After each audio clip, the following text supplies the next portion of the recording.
reforço foi para todas as faixas de renda. Vamos acompanhar o VT, que tem essas informações mais detalhadas para a gente agora. Lembrando que a expectativa é que os números sigam melhorando e os preços dos produtos do dia a dia sigam caindo. Veja os detalhes na reportagem de Rodrigo Viga.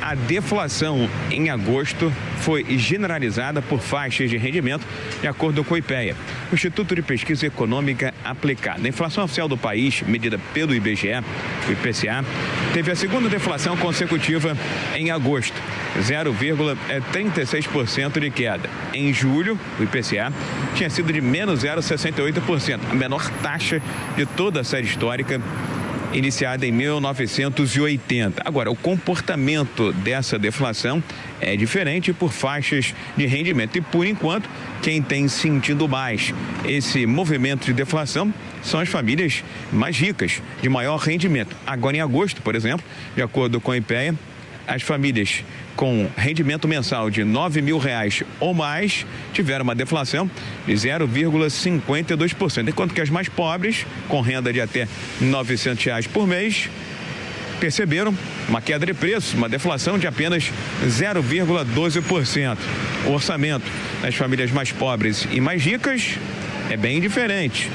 Cada agrupamento tem um peso e isso justifica essa diferença de comportamento da inflação para as faixas de rendimento. Mas o que se espera agora é uma espécie de segunda onda da inflação em queda.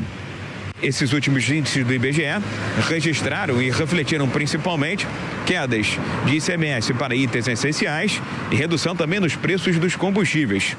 Agora, o que se espera é uma desaceleração nos preços dos alimentos e também do GLP. A queda no GLP já foi até anunciada pela Petrobras. Esses dois itens têm extrema relevância no orçamento das famílias de menor rendimento, como destaca aqui na Jovem Pan o professor do IBMEC, Gilberto Braga. O IPCA, que é a inflação oficial, fecha este ano entre 6,5% e 7%, tendendo a uma queda ainda maior caso tenhamos novos derrubadas no preço dos combustíveis. Isso poderá até cair para 6% no acumulado em dezembro. Por outro lado, para o ano que vem, essa inflação cai de 6%, podendo vir até para dentro da meta, ficando mais próximo de 5% no acumulado de 12 meses. O Osório já está sentindo os preços mais em conta nas prateleiras e espera que eles continuem caindo. Estão caindo e eu acho que a perspectiva é de que continuem caindo, né? Já que o combustível é a correia de transmissão do aumento ou diminuição dos preços. E o bolso agradece, né, seu Osório? Com certeza. As projeções de mercado, tanto para a inflação quanto para a PIB, vêm melhorando semana após semana, de acordo com o boletim Focus do Banco Central. Do Rio, Rodrigo Viga.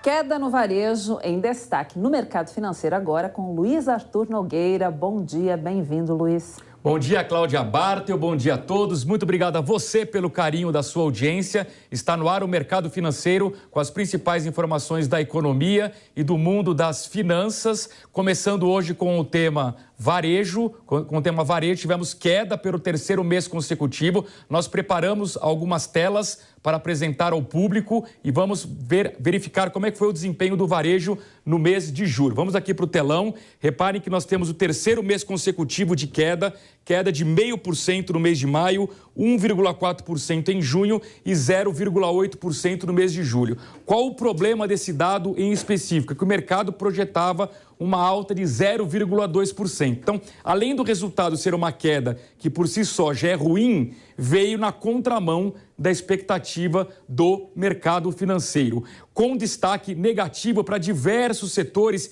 que dependem de crédito, setor de imóveis, eletrodomésticos, automóveis e materiais de construção. O único setor que teve crescimento no mês de julho foi o setor de combustíveis, que, por sinal, foi um setor que foi beneficiado pela queda no preço da gasolina, do diesel e também do etanol. No próximo gráfico, vamos verificar o acumulado em 12 meses. Repare que o comércio começa a sofrer os efeitos das quedas mensais. Então, no acumulado em 12 meses, também é o terceiro mês consecutivo de queda.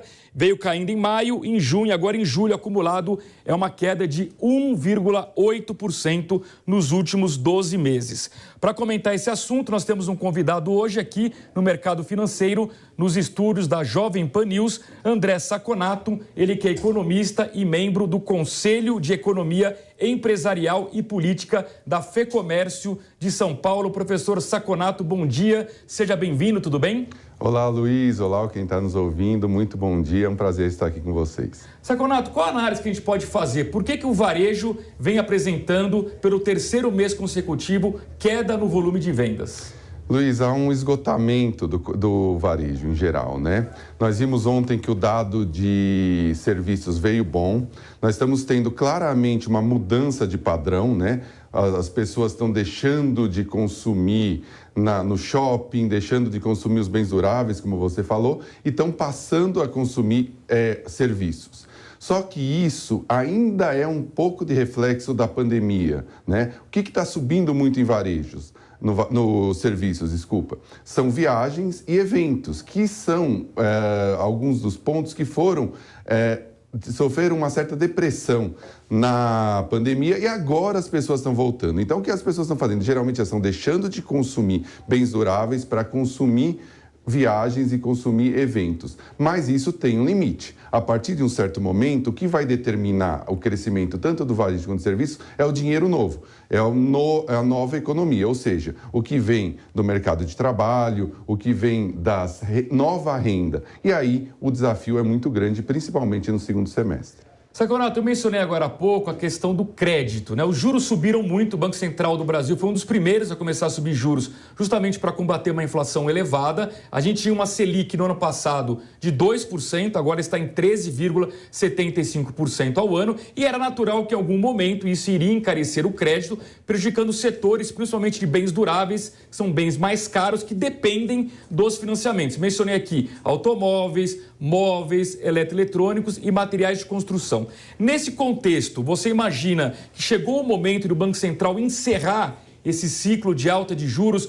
A elevação já foi suficiente para combater a inflação? Ou você imagina que na reunião da semana que vem do Copom ainda haja espaço para mais uma alta da Selic?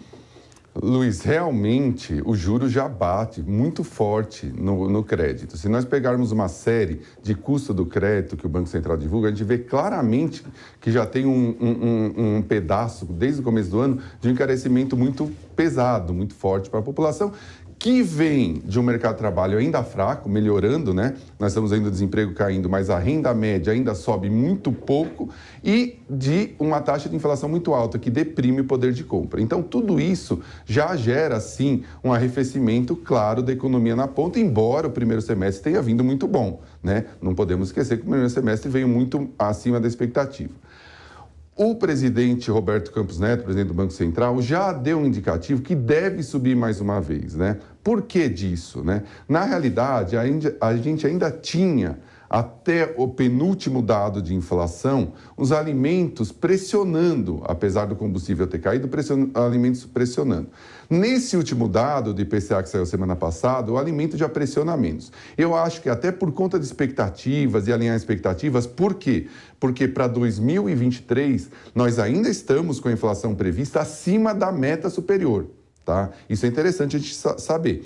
A previsão de mercado para 2023 acima da meta superior e 2024 em cima da meta, né? Em cima da banda em 2023, em cima da meta em 2024. Então, eu acho que por isso o Banco Central vai dar um último aumento de 0,25 na próxima e já com a expectativa de manter isso constante. O interessante é a gente notar o seguinte: se a gente conseguir se comprometer com ajuste fiscal, nem é um ajuste fiscal, com o fiscal como ele está agora, com superávites, não atentando contra o teto de gastos, já é possível, talvez, que o ano que vem, no final do ano que vem, o Banco Central já possa começar um ciclo de baixa de juros. Mas o fiscal precisa ajudar.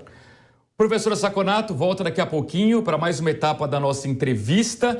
Queria pegar esse gancho da inflação alta, porque não é um problema exclusivo do Brasil. Ela é alta no mundo inteiro. No Reino Unido, beira os 10%. Na Europa e nos Estados Unidos, inflação entre 8% e 9%. Curiosamente, o Brasil vai fechar esse ano com uma inflação menor do que essa registrada nos principais países desenvolvidos. Mas vamos acompanhar como é que está a repercussão hoje no mercado financeiro, porque ontem a gente informou aqui no mercado financeiro um banho de sangue, porque veio uma inflação muito alta ao consumidor nos Estados Unidos, foi uma ducha de água fria, gerou uma expectativa de alta maior nos juros pelo Banco Central americano, Federal Reserve, o Fed. Isso derrubou as bolsas e hoje a gente tem um cenário de ligeira recuperação. Vamos para o telão aqui. Índice Bovespa começou estável no 0 a 0 aos 110.791 pontos. No próximo gráfico a gente vai ver as bolsas americanas ensaiando uma pequena recuperação. Índice Dow Jones no azul, 0,33%, S&P 500, 0,43% de alta, eletrônica Nasdaq, 0,39%. Na Europa ainda predomina o pessimismo, reparem, as principais bolsas europeias no vermelho, Frankfurt queda de 1,21%, Reino Unido, Londres, 1,39%, Paris, na França, 0,68%. Em Madrid, na Espanha, 0,32%. A Ásia refletiu hoje o pessimismo de ontem. Vocês lembram que eu disse aqui que a Ásia não tinha sentido o duro golpe da inflação alta nos Estados Unidos. E essa repercussão aconteceu hoje, no pregão de hoje, por isso que nós temos aqui na China, Xangai, houve uma queda de 0,80%, índice Nikkei em Tóquio, 2,78%, em Hong Kong uma baixa também de 2,48%. E por fim, próximo gráfico, nós temos as moedas, hoje o dólar com ligeira queda de 0,07%, R$ 5,18, o euro em alta de 0,35%, R$ 5,19, Bitcoin subindo 0,44%, vendido a 20.246 dólares. Para falar um pouquinho sobre o mercado financeiro, eu chamo de volta o professor André Sacconato. Sacconato, eu queria a sua avaliação sobre expectativa de alta de juros nos Estados Unidos. Na sua avaliação, o Fed vai ter que pesar a mão para combater a inflação e até que ponto isso pode gerar uma recessão econômica na maior economia do mundo e, por tabela, atrapalhar o crescimento global? Luiz, para que quem esteja nos ouvindo entender, hoje a taxa de juros nos Estados Unidos está abaixo do que nós economistas chamamos de taxa de juro neutra. O que é esse palavrão? Na realidade, isso é uma taxa de juros que acima desse ponto você tem uma política monetária contracionista. Abaixo desse ponto ela continua expansionista. As estimativas dos Estados Unidos é que essa taxa de juros neutra, ou seja, a taxa de juros que a partir desse momento você tem uma contração monetária, está em 3% e 3,5%. Ou seja, por absurdo é que hoje nós temos ainda nos Estados Unidos uma taxa de juros expansionista com toda essa inflação chegando a 8,3%. O mercado de trabalho, um outro dado interessante para o nosso ouvinte entender, para o nosso telespectador. Hoje tem mais vagas de trabalho nos Estados Unidos abertas do que trabalhador. Se tivesse um matching perfeito, hoje nós teríamos taxa de desemprego negativa nos Estados Unidos. É uma coisa absurda. Então, depois de tudo isso, o Fed ficou um ano sem subir a taxa de juros, o que é um absurdo. Ele está completamente desarticulado com a economia. Agora, ele vai ter que pesar a mão. Agora, ele vai ter que rever todos esses erros que ele fez, que nós chamamos que ele está atrás da curva. Então, vai vir muita taxa de juros, ela vai provavelmente passar de 4%. Isso vai levar muito dólar para os Estados Unidos e tem uma tendência de desvalorizar as moedas de países emergentes, tá? Por outro lado, ela ajuda um pouco no trabalho do Banco Central brasileiro na inflação, porque com o mundo diminuindo o crescimento, e a China já está muito pior do que os Estados Unidos e a Europa também, com a diminuição do crescimento, o trabalho do Banco Central fica menor. E aquela potencial baixa de juros ainda em 2023, começo de 2024, se a gente fizer nosso trabalho bem aqui, fica mais possível. Sacconato, para a gente concluir a entrevista, com esses juros mais altos que você está prevendo nos Estados Unidos, maior economia do mundo desacelerando, até mesmo num processo de recessão, até que ponto a China vai conseguir ser o outro lado da balança e sustentar um bom crescimento global? Ou, como você já destacou, a China também tende a ter um crescimento menor? Luiz, a China está com problemas sérios internos. Ela está com problemas de contradição do sistema político e sistema econômico, né?